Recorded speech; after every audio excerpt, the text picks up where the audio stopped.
So there's a build that the rank 1 Misfortune uses quite frequently. I'll also cover 2 other runes that are taken on the highest ranking Misfortune players. This video will be commentary focused on gameplay, and it's a preview to my ultimate guide that will be out in the next few days. That will have way more runes, including a tank shredding and even an E-max build, as well as useful tips that will give you an advantage. I've made a few improvements and changes to those guides, so be sure to check it out.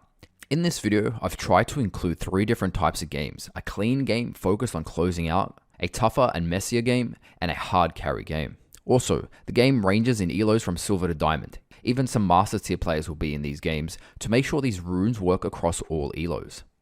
So this is the rank 1 Misfortune build that they use quite frequently. It's pretty much Blade of the Ruin King into full lethality. Now, I actually played a lot of Misfortune about a season ago, and she was the first champ I got Diamond 1 with, and I was pretty much the Arcane Comment build with full lethality. No attack speed, most of the time no attack speed, and I would just rush lethality. My goal as playing MF back then was pretty much being an ult bot. Basically, I would only be useful for my ultimate in a team fight. I still had plenty of influence in lane, especially when I hit those high damaging Qs on low HP minions, especially with the Arcane Comment, was a really effective poke. But after trying this build a few times, there's way more chances of a 1v1 potential. It also just has way more consistent damage over time. The Blade of the Ruin King mixed with Press the Attack just makes you do way more damage to single targets, and you can always use your ult, of course, for the massive AoE damage in teamfights. So this laning phase actually starts out pretty bad for me. This Kai'Sa I think is Diamond 2, and the Lulu is Masters the last time I checked, so these are pretty good opponents. But I do play this pretty badly. As you can see, I'm trying to go for those Qs on the low HP minions, but as you'll go up in elos, you'll realize it's much harder to hit these players with the obvious Qs on low HP minions, but it's still possible. So I will skip certain parts throughout this video, especially things like backing and death timers or pushing in waves, just so we can focus on the important parts. And as you can see, this Master Tier Lulu is just harassing me to death. It's so much pressure, and it's very hard for me to walk up at the moment. But I'm going to use a pot early as well, so this is already a really rough start, probably the worst start you could get. But once the wave starts pushing in, my main focus is just to hit those minions and try to get the lifesteal from my Doran's Blade. Now, you can also start a longsword and 3 health pots, and perhaps it would have been better this game to actually start off with that, just because I was getting so poked, and the pressure from Lulu is insane at the moment. But it's all about staying patient. This is another reason I want to do these commentary vids, is for the mentality aspect of this game, which you can't really talk about in, I guess, guides, but basically keeping a mental focus and just being patient the whole time. And I actually try to go for a Q there, and it goes straight to another minion. It doesn't hit the Lulu, and sometimes I do get those off. Sometimes they actually curve out. If you saw that one, it kind of curved, and you can kind of catch people off guard like that sometimes. But this game's going to be a bit of a struggle early on, but as you'll see, we'll get cleaner as we go. We'll slowly get some good poke in, and this is how you turn lanes like that. That Q that I just hit there was pretty much a game changer right there.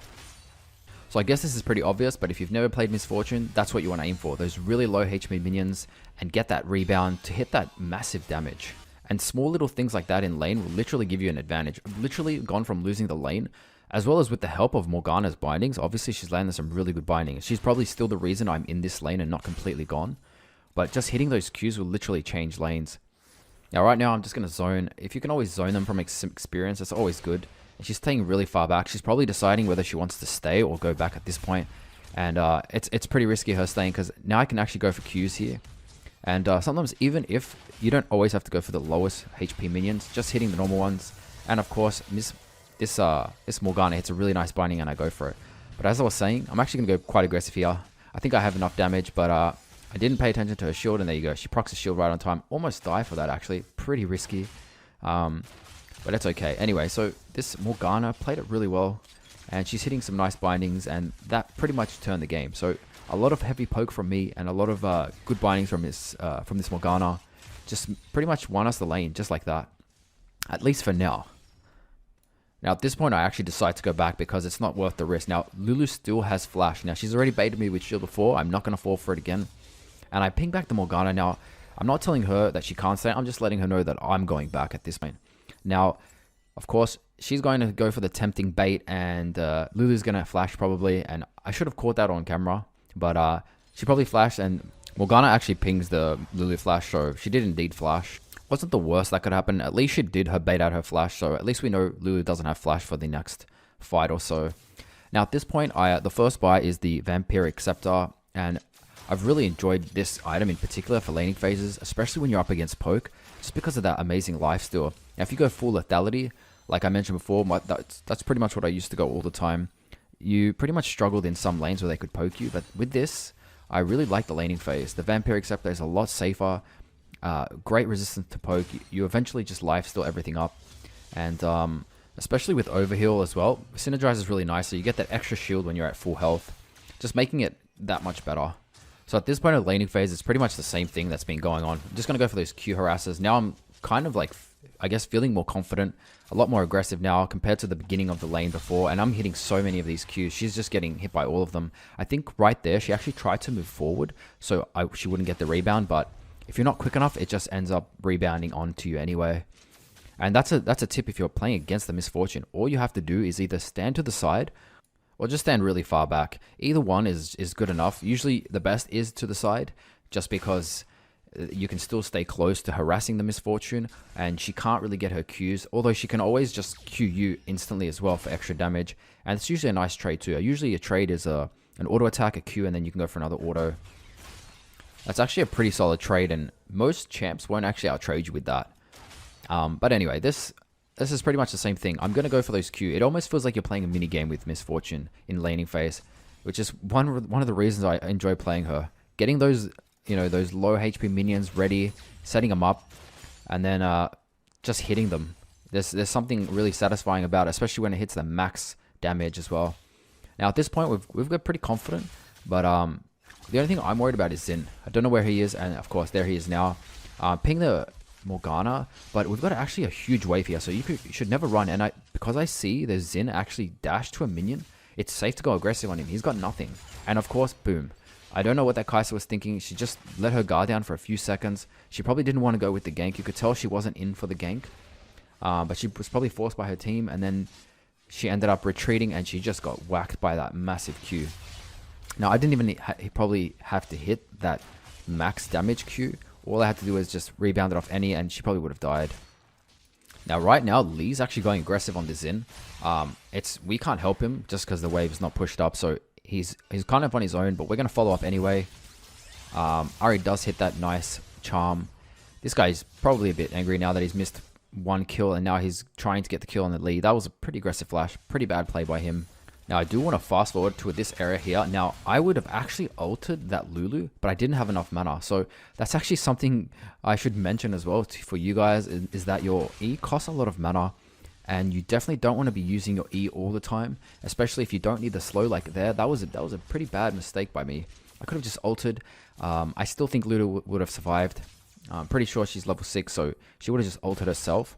But still, just to get all that damage off at that point would have been really good.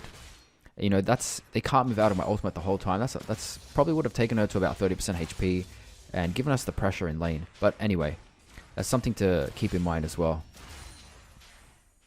But I actually do get another chance here, and this Morgana, because she's hitting so many bindings at this point, she hits one here, and this time I just go for it. No E, no necessary, and I don't know why I turned my ult off there. That's actually a really bad mistake too. I think I wanted to chase her down, but yeah, that was just I don't even know what I was thinking there. Hit another long range Q there with a full damage. I think that was full damage Q. So that was pretty bad by me. I don't know why I turned it off. I think I thought she was out of range. But now that I look at it again, she was still in range. I could have actually left it on, maybe killed her. Who knows? But I do get another chance here to redeem myself. And I hit a big Q on this Lulu. And we'll replay this after So I'm pretty much just focusing the Kai'Sa at this point, making sure I just keep doing damage. She's completely ignoring me, and she's going straight for that Morgana. Morgana survives as well. Morgana's playing really well, to be honest. And yeah, hit a good Q. I wasn't going to push just because we didn't know where Xin was, but once we saw him mid, I'm just going to spam to my, or not even spam, just ping this Morgana to help me push this wave. So we can just, push this wave into tower. It's always a good idea to push into tower if it's safe, as the enemy team will just lose minions to the tower. So I was actually intending for that Q to hit the Kai'Sa, but she walks forward and the Lulu shields the Kai'Sa, and of course it hits the Lulu. And I instantly heal my Morgana, because as soon as I see Kai'Sa go for it, I'm just going to early heal. There's no point risking and waiting for it. And then we pretty much just finish her off with auto attacks. Now, just quick tip here. I did get a question mark ping by my Lee Sin to check if they're doing Dragon or if Xin is trying to solo it. And because I had enough mana with my E, I was able to actually reveal that area. So if you're ever out of wards and you just want to check a certain area with vision, you can always use your E. So with the double kill and all that, farming and plate golds, I was able to get a Blade of the Ruined King fast. And as I'm coming to lane, my team's already going pretty crazy. And I was just able to at least help them get that second kill by doing as much damage with my ult. Since the Lulu was too far away, I wasn't going to do any other damage with autos. Might as well just ult from long range, and it's always good to let your team pick up kills. And as you can see, this is one of those clean games where I haven't died yet, although there has been some close instances where I've still made mistakes, and I definitely could have died, especially when I was attacking that Lulu under tower. At this point, I'm pretty far ahead, and Morgana's gone for a roam, and that's okay, as long as I keep safe. Now, they may not know where Morgana is, unless, of course, they're looking at the map, which they can see her. But at this point, I'm just going to poke while I can, and I still have flash, so if anything goes wrong, I do have an escape. I still have to respect these two. They could definitely kill me and all in me. But at the same time, there's always potential for me to poke with Q, and if I can get them down to low enough health, I can just go for an ult and put them down to low. Even if I don't kill them, just getting them both low health will pretty much alleviate the threat of them killing me. Now at this point, that Kai'Sa, I know that Kai'Sa can definitely jump on me, but I know I have a lot of damage at the same time. So I've got to watch myself, but at the same time, not play too passive and just, let them get away with this. And again, I really like this Blade of the Ruined King start, especially for the lane sustain. I'm already going to be full health after this, and the overheal is going to proc as well now. So at this point, I've got a full health. We're full health, and we're up against a full health Kai'Sa and a medium health Lulu. And again, I'm going to play still a little passive, but definitely not too passive that I can't farm. I definitely don't want to be standing all the way back and not getting any experience or farm. And once Morgana comes through, we can start playing really aggressive again. Now, depending on how your game goes, if you are ahead, you can always look to get more kills early on, especially if you can kill your laners. But I mean, it's pretty hard to kill these a Kai'Sa and Lulu, especially a Lulu. It's very hard to kill anyone that Lulu protects and ults. But as you can see there, just too much survivability. But at the same time, really good. If pretty much this lane is going to depend on now is if Morgana hits her Q binding. And if she does, I can just go for an ult. We'll pretty much shred whatever's there. And of course, if Kai'Sa and Lulu ever try to go aggressive on us, they have no chance because of the Blade of Ruined King at this point. Now, because my team has pretty much decided to all come here, we're going to keep pushing. We have a lead, and I've already put them a little bit low enough, so we can definitely either try and get a tower, just try and get damage on the tower, or even take it. But it will get a bit messy here. I don't know why Morgana's going that hard. This could definitely lead to throws at this point. I try and get a Q, just not enough damage at that point. And perhaps if I was going a different build, maybe an IE or something, and this Cassian goes extremely aggressive, and yeah, he's not going to kill us like that. I was still full health at that point. He probably wasn't going for me anyway, but Ara hits a really nice charm, and she dies for that too. Oh well. Now the good thing about when you're ADC and you're left alive is that you can take towers much faster than pretty much every other member. So whenever you have the chance, as obvious as it may sound, if you're an ADC, try to stay alive as much as possible, and of course hit towers when you can. So if you find yourself in a game where you're pretty much ahead, what you want to do is push out lanes when you can, and then just rotate until you can take